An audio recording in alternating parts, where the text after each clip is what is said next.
제가 20대 시절에 교회에서 뭐 여러 가지 봉사를 했는데요. 청년 시절이니까 얼마나 많은 봉사를 했겠습니까? 제가 예전에 말씀드렸죠. 저는 교회에서 불 속에도 들어가고 물 속에도 들어갔다는 말씀 드린 적이 있는데 기억하시나요? 그나마 좀 스마트한 그런 헌신이 있었다면은 악기 반주 봉사였습니다. 그래서 기타 들고 예배 시간마다 기타로 반주하고 그렇게 섬겼던 기억이 납니다. 그런데 청년 때 많이 고민하는 것 중에 하나가 이렇게 취업을 하게 되면은 이전처럼 시간을 못 낸다는 것이 되게 어색하잖아요. 그렇죠? 그러면서 점점 어쩌다 보니까 수요 예배에 참석할 수 없게 되고 그런 부분들이 참 많이 아쉬웠었습니다. 그러다가 교회에서 부흥회를 한다는 얘기가 있었고 마침 일도 빨리 끝난 터라서 오랜만에 교회 반주 봉사 좀 해야겠다 하고 마음을 다잡고 교회를 향했습니다. 그래서 기타 가지고 본당문을 열고 들어가는데 제가 반주를 할 수가 없었습니다. 왜 그러냐 하면은 그 자리에 관현악단이 있더라고요. 제가 되게 이상했습니다. 우리 교회에 관현악단이 있을 리가 없는데 봤는데 우리 교회 교인들이 아니었어요. 그래서 외부에서 부흥회고 하니까 좀 더 뜨겁고 열정적인 찬양을 하기 위해서 이렇게 초청해서 함께 그렇게 찬양을 준비한 것이었습니다. 물론 그런 교회의 세부적인 사항들을 이게 청년에게 알려줄 리가 없죠. 저는 그냥 순수한 마음에 기타 들고 왔다가 그 광경을 보고 어땠을까요? 아, 너무 좋다. 그랬을까요? 제가 마음이 굉장히 상했습니다. 그동안 내가 이 교회에서 열심히 기타 반주하고 봉사는 뭔가 아주 근본적인 그 회의를 가지게 되더라고요. 그러면서 단단히 제가 마음이 삐뚤어져가지고 근데 다시는 교회에서 반주하나 봐라. 그리고 그냥 나와버렸습니다. 마음이 상한 거죠. 왜 마음이 상했을까요? 나름대로의 자존심 때문에. 그래도 내가 이렇게 교회 봉사하고 열심히 했는데 그걸 전혀 알아주지 않는구나 하는 그런 마음들. 여러분, 이렇게 우리는 자존심이 구겨지는 경험들을 하곤 합니다. 여러분, 가다가 한번 넘어져 보세요. 아픕니까? 창피합니까? 어떤 게 더 크죠? 희한하게 안 아프죠? 빨리 그 자리를 벗어나야 됩니다. 마찬가지로 우리는 자존심이 더 중요한 사람들이지 않나 하는 생각을 갖습니다. 오늘 본문에 나타난 이스라엘도 보면은 내용을 하나하나 살펴보면 상당히 그 자존심이 구겨졌겠다 싶은 내용들을 우리 가운데 소개해주고 있습니다. 먼저 이 이스라엘의 모습을 보면은 어떻게 됐는가 보시면요. 1절 말씀에 에웃이 죽으니 이스라엘 자손이 또 여호와의 목전에 악을 행했다 돼 있어요. 그래서 어떻게 되죠? 2절 말씀 여호와께서 하솔에서 통치하는 가나안 왕 야빈의 손에 그들을 파셨으니. 지금 이스라엘 백성들이 하솔에서 통치하는 가나안 왕 야빈 때문에 괴롭고 고통스럽게 되는 겁니다. 여기 나타난 표현을 보면은 이 야빈은 굉장한 힘을 가졌던 것처럼 묘사되죠. 군대 장관이 시스라, 그리고 철병거 900대. 그 900대로 20년 동안 이스라엘을 심하게 학대했다 밝혀주고 있거든요. 얼마나 심하고 어렵겠습니까? 뭐 그 당시 고대 근동적인 배경을 따져 들어간다면 여기 나타난 철병거를 둔다는 것은 철이잖아요. 그 당시에는 굉장히 선진 문명이거든요. 굉장히 두렵고 무서웠을 겁니다. 마치 칼 들고 있는 사무라이 앞에 외국 배가 대포를 쏘는 것처럼, 총을 쏘는 것처럼 두렵고 무섭게 느껴졌을 겁니다. 근데 여러분, 이것은 굉장히 이스라엘 입장에서 체면을 구기는 일이었습니다. 왜 그런가 하면 여기 나타난 하솔이란 것은 사실 과거에 이스라엘이 점령했던 장소거든요. 여호수아가 점령했던 장소였습니다. 무찔렀던 장소였어요. 그런데 이제는 그게 반대가 돼가지고 거꾸로 돼가지고 그 승리가 넘어가 버리는 결과를 보여주고 있다는 겁니다.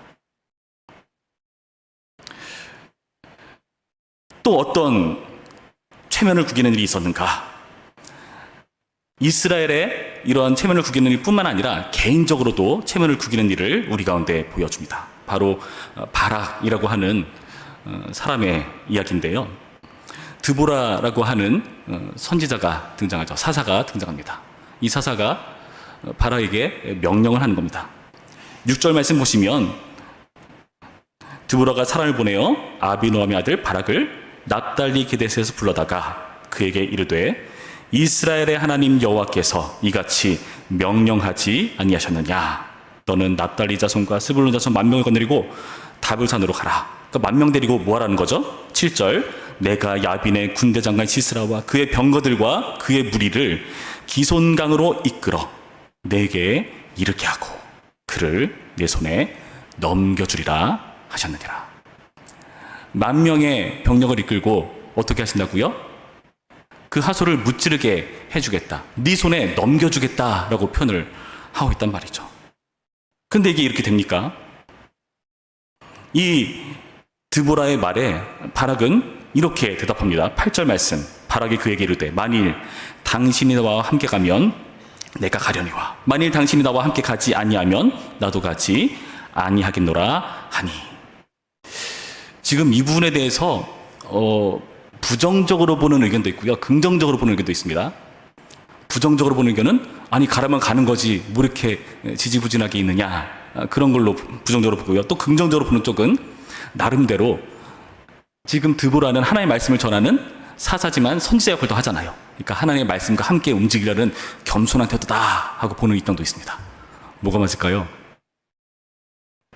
9절을 보면서 좀 생각해 봅시다. 9절 이르되 내가 반드시 너와 함께 가리라. 그러나 네가 이번에 가는 길에서는 영광을 얻지 못하리니 이는 여호와께서 시스라를 여인의 손에 파실 것임이라.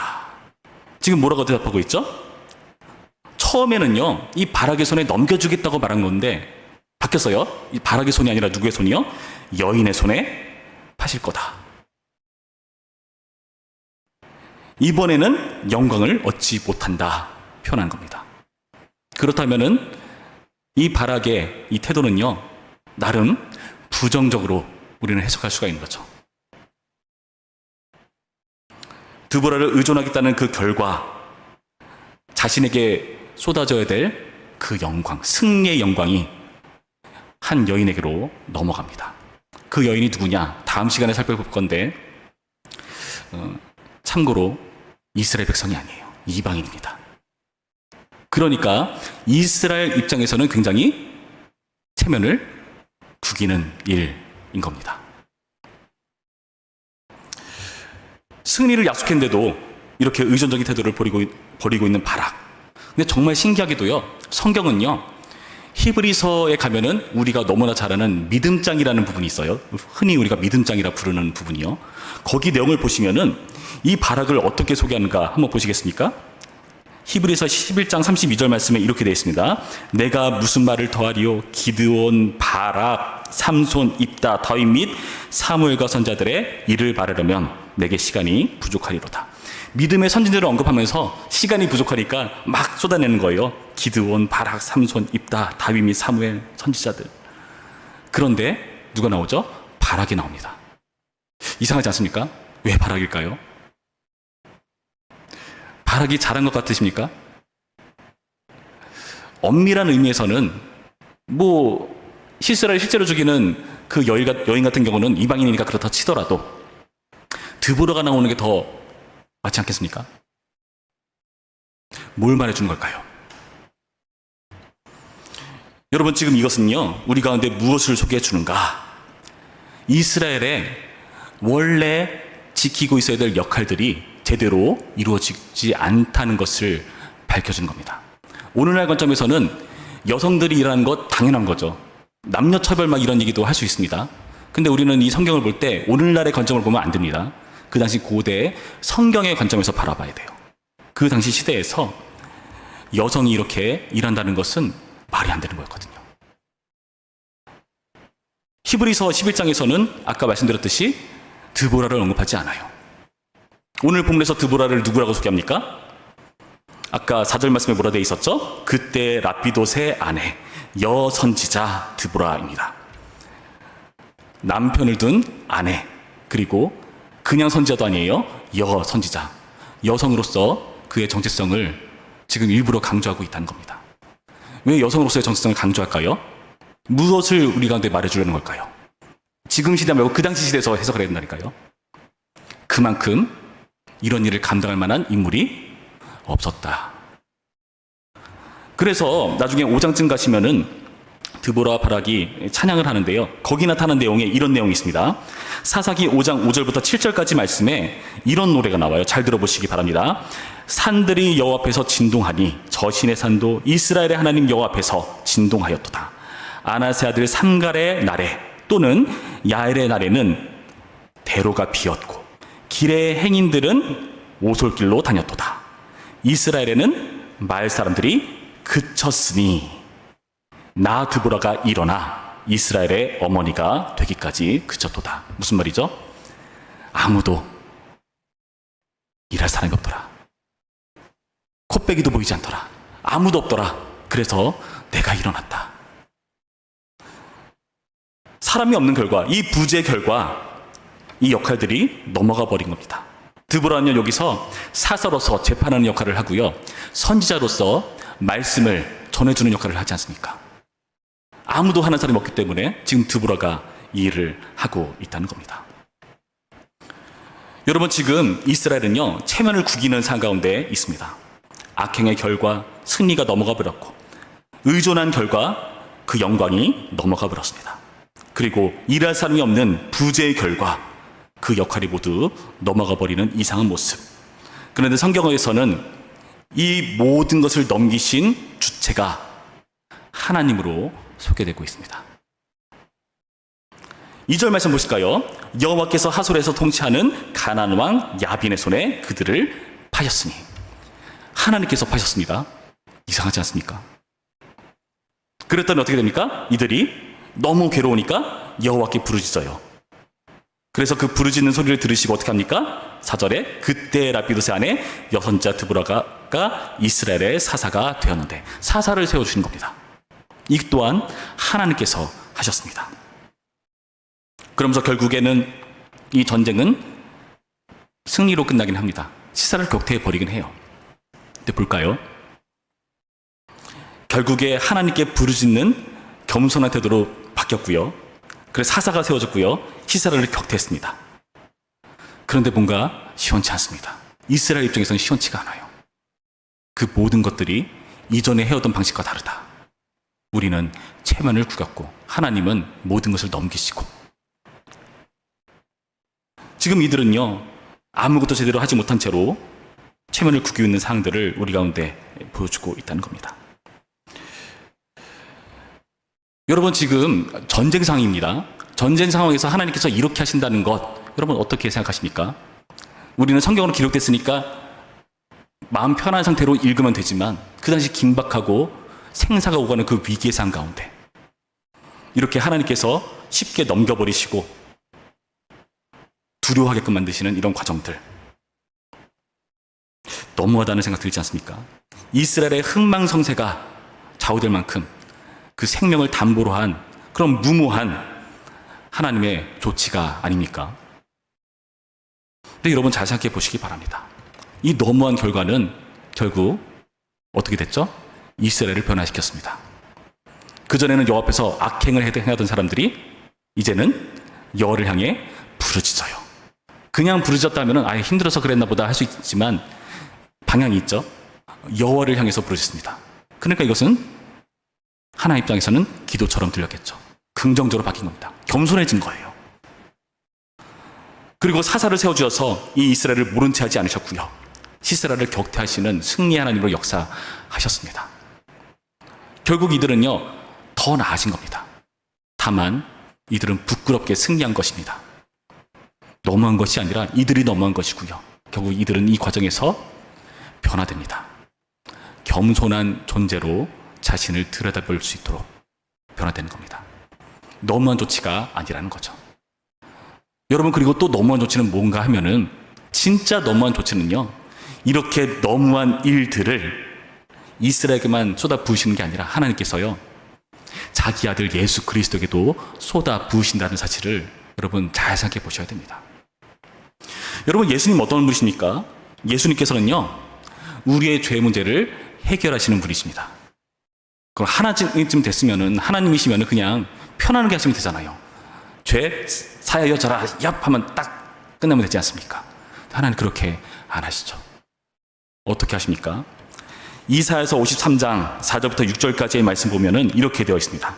그는 실로 우리의 질고를 지고 우리의 슬픔을 당하였거늘 우리는 생각하기를 그는 징벌을 받아 하나님께 맞으며 고난을 당한다 하였노라. 그가 찔림은 우리의 허물 때문이요 그가 상함은 우리의 죄악 때문이라. 그가 징계를 받음으로 우리는 평화를 누리고 그가 채찍에 맞음으로 우리는 나음을 받았도다. 우리는 다 양 같아서 그릇 행하여 각기 제 길로 갔거늘 여호와께서는 우리 모두의 죄악을 그에게 담당시키셨도다. 죄를 예수 그리스도에게 담당시키시는 성부 하나님의 모습을 보여줍니다. 이 죄의 문제를 다 예수님께 뒤집어 씌우는 거예요. 그리고 그 죄의 값으로 예수님을 고통스럽게 만드시는 겁니다. 십자가를 지시게 만들고요. 온갖 고생을 다 하게 만드시는 하나님이라는 겁니다. 오죽했으면은 우리는 생각하기를 그는 징벌을 받아 하나님께 맞으며 고난을 당한다 하였노라. 우리도 정말 저 정도까지 고통나고 힘들다면은 정말 제대로 하나님께 벌을 받나 보다. 죄인인가 보다. 아주 엄청난 무시무시한 죄를 졌나 보다. 우리가 오해할 만큼 그 정도로 예수 그리스도를 괴롭히시는 예수의 모습을 우리는 본다는 겁니다. 그러니까요, 이 자존심을 구이는 것, 영광을 잃어버린 건요, 이스라엘뿐만이 아니라 누구도요, 예수님께서도 이 영광을 잃어버린 것처럼 성경 우리 가운데 소개하고 있다는 겁니다. 여러분, 근데 차이가 있습니다. 이스라엘에게 영광이 넘어가 버린 것, 영광을 잃어버린 건요, 자신의 자의가 아니라 타의입니다. 그렇죠? 예수님께서 잃어버리신 건요, 뺏긴 걸까요? 타의일까요? 자의입니다. 우리의 허물 때문에, 우리의 죄악 때문에 찔리시고 상하셨다라고 우리가 아까 읽었던 이사야 말씀은 소개하고 있거든요.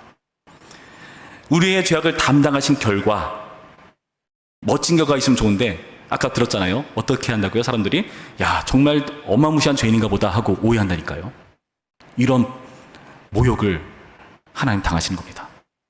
한번 생각해 보시기 바랍니다. 십자가 위에서 다들 하나님의 아들이라며 왜 너 스스로도 못 구해? 얼마나 답답할까요? 아마 저 같았으면 내려와가지고 그냥 다 쓸어버렸을 겁니다. 예수님 그렇게 안 하세요. 여러분, 저는 악기 봉사를 하지 못하고 교회에서 뛰쳐나와서 터벅터벅 집으로 돌아가려고 합니다. 한참 걸었어요. 걷고 버스 정류장을 향해서 막 가는데 거의 버스를 타기 일보 직전에 이르기 전쯤에 새삼스럽게 예수님이 떠올랐습니다. 어떤 예수님이 떠올랐을까요? 평소에 생각지도 못했던 예수님의 모습이 떠올랐어요. 바로 벌거벗겨지신 예수님이 떠올랐습니다. 참 신기합니다. 그게 왜 떠올랐는지. 그 생각이 들었습니다. 아니, 예수님은 자존심도 없나? 그 높은 데서 모두가 보이는 그 자리에서 발가벗겨지셔서 매달리는 게 안 창피하신가? 그런 생각 들더라고요. 여러분, 자존심을 만약에 자존심의 크기가 우열에 달려 있다면은 가장 자존심 상해하실 분은 예수님 아니신가요? 사실 가장 온전하시고 완벽하신 분이실까요? 그분이 벌거벗긴 채로 죄인들이 보는 앞에 나무에 매달려서 조롱당하십니다. 죄인 취급 당하십니다. 여러분, 그때 저는 생각했습니다. 나 때문에 저렇게 자존심 다 버리시고 벌거벗기셨구나. 그때 그 생각 들더라고요. 그 생각이 들면서 저는 다시 교회로 돌아왔습니다. 그리고 저 구석에서 울면서 찬양했던 기억이 납니다. 여러분, 예수님께서 우리의 죄악을 담당하신 결과 많은 사람들이 그분의 죄 때문에 저 사람은 하나님께 저주를 받았다 오해할 만큼 그렇게 비참한 시선을 받으시지만 그 고난은 우리를 대신해서 당하신 예수님의 겸손이십니다. 타의로 당한 것이 아니라 자의로 감당하신 예수님의 은혜입니다. 여러분, 이것을 명심해야 됩니다. 여러분, 그 겸손의 결과가 어떻게 되었을까요? 저는 그 예수님의 벌거벗겨진 모습을 생각하고 나서 어떻게 됐는가? 나름 예전에 비해서는 많이 겸손해졌습니다. 아직도 교만하지만 그래도 그때보다는 좀 낮은 것 같아요. 예전에는요, 제가 한 열심히 했거든요. 아시죠? 우리 부천평교회 홍바리새인도 있고요. 예, 석바리새인도 있습니다. 그런데 그 바리새인에 있어서 기질이 많이 죽었습니다. 이런 생각도 들었습니다. 아, 저럴 수도 있지 뭐 하는 생각이 가끔은 들더라고요. 그 예수님의 겸손의 결과 우리도 겸손해질 수 있다는 겁니다. 여러분, 그리고 그 겸손이 무엇을 만들어내는가? 빌립보서 2장에 우리가 잘 아는 말씀이 있는데요, 이런 놀라운 일을 만들어냅니다.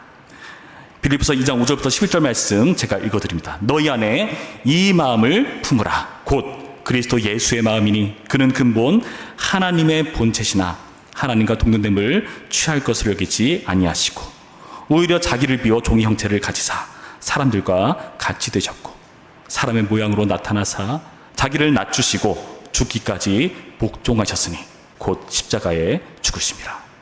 이름으로 하나님이 그를 지극히 높여 모든 이름 위에 뛰어난 이름을 주사 하늘에 있는 자들과 땅에 있는 자들과 땅 아래에 있는 자들로 모든 무릎을 예수의 이름에 꿇게 하시고 모든 입으로 예수 그리스도를 주라 신하여 하나님 아버지께 영광을 돌리게 하셨느니라.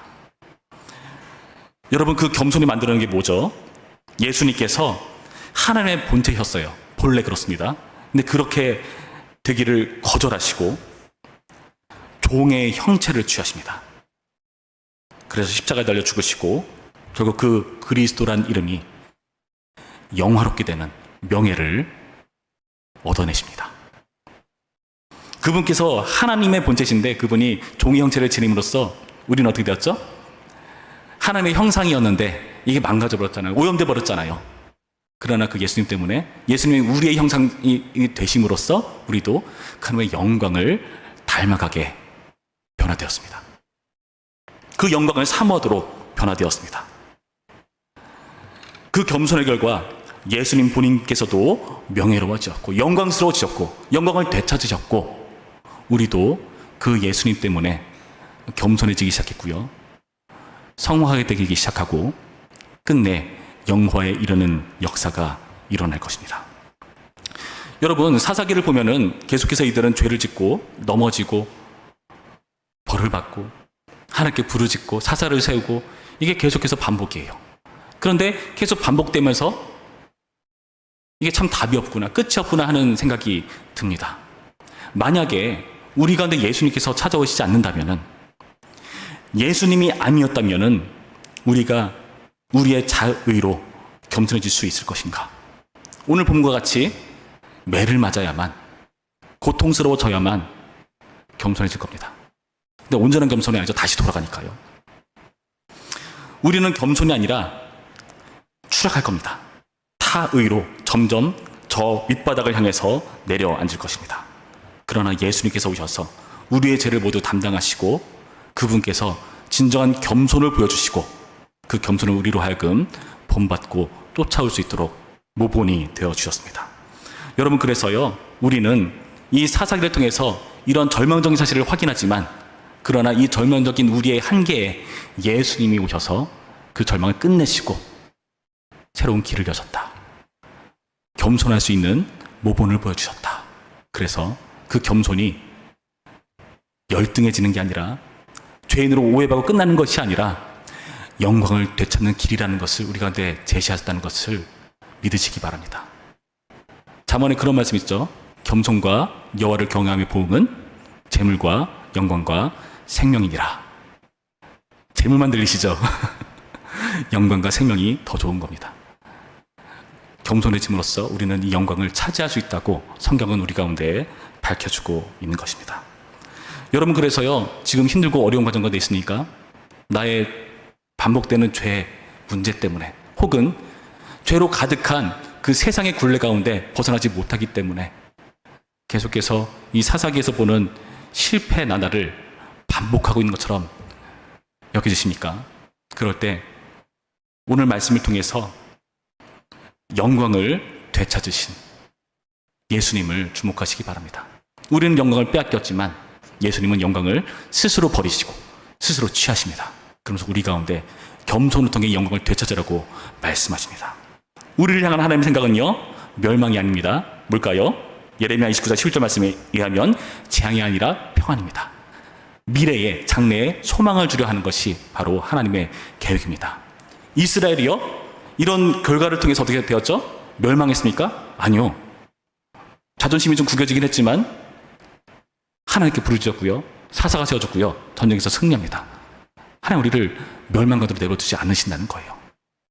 우리 가운데 영광을 쫓는 또 다른 길이 있다는 것을, 겸손의 길이 있다는 것을 보여주신 겁니다. 오늘의 말씀을 우리의 말씀 삼으시면서 여러분의 자리에서 이 예수님의 영광을 되찾으시길 바랍니다. 겸손해짐으로써, 예수님이 보여주신 이 겸손을 우리가 행함으로써 우리는 그 영광을 취할 수 있습니다. 저는 어린 시절 가난했습니다. 많이 가난했어요. 빚쟁이들이 많이 찾았고요, 문을 함부로 못 열었습니다. 어머니 나가시면 항상 하시는 말씀이 문 아무나 열지 마라, 없는 척해라, 되게 많이 들었습니다. 하루는 집에 왔는데 어머니는 완전히 다 자빠져서 쓰러져 계시고 빚쟁이들 이렇게 앉아있고 이런 것들을 그 어린 나이에 봅니다. 답답하더라고요. 곳곳에 전화해가지고 사정 좀 봐달라, 돈 좀 빌려달라, 그런 것들을 많이 봐왔어요. 그러면서 어떤 생각이 들었냐면은, 야, 어떻게 저렇게 자존심 다 버리고 저렇게 돈을 구할 수 있고 그 창피를 무릅쓰고 견뎌내실 수가 있을까? 자녀 때문입니다. 저 때문에 그렇게 하신 겁니다. 저는 그 어머니가 하나도 부끄럽지 않습니다. 왜요? 그 과정을 통해서 어머니가 나를 이렇게 사랑하시는구나. 그래서 저는 오히려 자랑스럽고, 저는 그 어머니가 보신 영광을 스스로 넘겨버리고 다시 영광을 되찾는 그 길을 찾아가려고 합니다. 여러분도 그 과정에 동참하시면서 오늘 말씀을 여러분의 것 삼으시고 이 놀라운 하나님의 영광을 되찾는 말씀이기를 주님의 이름으로 축원합니다. 기도하겠습니다. 참 좋으신 하나님 감사드립니다. 주님의 은혜 안에서 우리가 오늘의 말씀을 통해 하나님의 영광에 대해서 다시 한번 생각해 봅니다.